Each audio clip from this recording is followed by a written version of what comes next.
तर सलमान खानच्या घरावरील गोळीबार प्रकरणाबाबत एक महत्त्वाची अपडेट पुढे येते।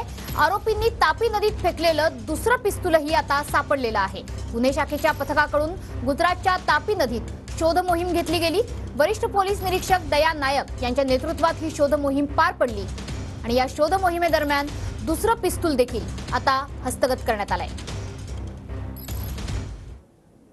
जे पिस्तूल या गोळीबारासाठी वापरलेलं होतं ते गुजरातच्या तापी नदीमध्ये फेकलेलं होतं। मात्र मुंबई पोलिसांच्या गुन्हे शाखेने ते पिस्तूल शोधण्यामध्ये यश मिळवलेलं आहे।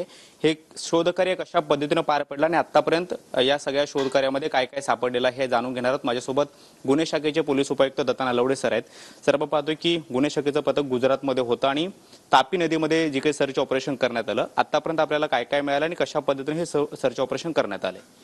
या सर्च ऑपरेशनसाठी गुन्हे शाखेची 10 अधिकाऱ्यांची एक टीम सुरतला पाठवण्यात आलेली होती। सुरत येथे तापी नदीवर हे सर्च ऑपरेशन मागील 2 दिवसांपासून चालू आहे। या सर्च ऑपरेशनसाठी सोनार मशीन्स, मॅग्नेट्स, डायव्हर्स आणि बोटी यांचा वापर आमच्याकडून केला जात आहे। या सर्च ऑपरेशनच्या मध्ये आम्हाला आतापर्यंत 2 पिस्टल, 4 मॅगझिन्स आणि 17 लाईव्ह राऊंड्स असे हे रिकव्हर करण्यामध्ये यश आलेलं आहे। सर, गोळीबार झाला तेव्हा एका आरोपीनं फायरिंग केल्याचं आपल्याला स्पष्ट झालेलं होतं। मात्र दुसरं एक पिस्तूल त्यांच्याकडे आहे, हे सुद्धा नंतर तपासामध्ये समोर आलेलं होतं।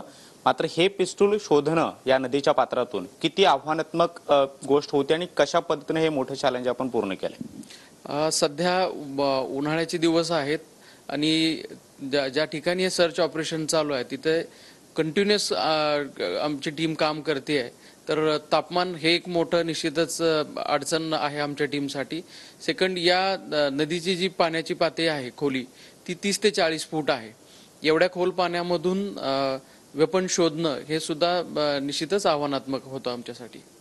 सगळ्यात एक महत्त्वाचा प्रश्न सर, आपण आरोपींना गुजरातमधून कच्छ भागातून अटक केलेली होती, मात्र पिस्तूल सापडलेलं नव्हतं आणि या सगळ्या प्रकरणामध्ये पिस्तूल हा एक महत्त्वाचा दुवा होता। आत्ता ते पिस्तूल आपल्याला मिळालेलं आहे, तर तपासामध्ये पुढच्या किती महत्त्वाचा फायदा या सगळ्यामध्ये होऊ शकतो?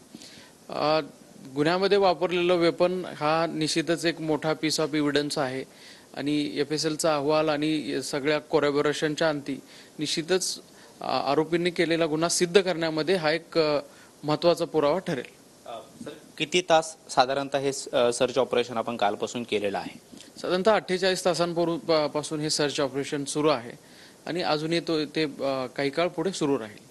धन्यवाद सर, आमच्याशी बातचीत केल्याबद्दल। तर हे होते गुन्हे शाखेचे पोलीस उपायुक्त दत्ता नलवडे सर। आणि मुंबई पोलिसांच्या गुन्हे शाखेनं तापी नदीमध्ये गेल्या 48 तासापासून शोध मोहीम केली आणि गुन्ह्यामध्ये वापरलेलं पिस्तूल, त्याचबरोबर आणखी एक पिस्तूल सुद्धा मुंबई पोलिसांच्या हाती लागलेलं आहे। त्यामुळे या सगळ्या प्रकरणाच्या तपासामध्ये अत्यंत महत्त्वाचा दुवा पोलिसांच्या हाती लागला आणि येत्या काळात सुद्धा तशा पद्धतीचा तपास हा मुंबई पोलीस करणार आहेत।